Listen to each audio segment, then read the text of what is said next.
ദക്ഷിണ കാശി എന്നറിയപ്പെടുന്ന കൊട്ടിയൂരിൽ വൈശാഖ മഹോത്സവത്തിന്റെ ഭാഗമായി ഇളനീരഭിഷേകം നടന്നു.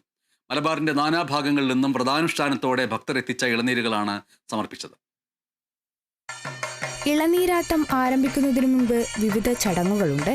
വിവിധ പ്രദേശങ്ങളിൽ നിന്നും ഭക്തർ കഠിനവ്രതമനുഷ്ഠിച്ച് എഴുന്നള്ളിച്ച് പെരുമാൾക്ക് സമർപ്പിച്ച ആയിരക്കണക്കിന് ഇളനീരുകളാണ് അഷ്ടമി നാളിൽ അഭിഷേകം ചെയ്തത്. പാരമ്പര്യ അവകാശികളായ തണ്ടയാന്മാർ കഴിഞ്ഞ ദിവസം രാത്രി അക്കരെ കൊട്ടിയൂരിൽ സമർപ്പിച്ച ഇളനീരുകൾ രാവിലെ മുതൽ കാര്യത്ത് കൈക്കോളന്റെ നേതൃത്വത്തിലുള്ള സംഘം ചെത്തിയൊരുക്കി മുഖമണ്ഡപത്തിൽ കൂട്ടിവച്ചു. കാവ് നീക്കി കൂട്ടിയ ഇളനീരുകൾ ബ്രാഹ്മണർ ചേർന്ന് രാത്രിയോടെ ശ്രീകോവിലിനുള്ളിലേക്ക് മാറ്റി. കൊട്ടേരിക്കാവ് മുത്തപ്പന്റെ എഴുന്നള്ളിപ്പ് ആരംഭിച്ചു. അതിവേഗത്തിൽ ഓടിയാണ് ദൈവം സന്നിധിയിലേക്ക് എഴുന്നള്ളി മടങ്ങുക. ഇതോടെ കോവിലകം കയ്യാൽ തീണ്ടുന്ന ചടങ്ങും നടന്നു.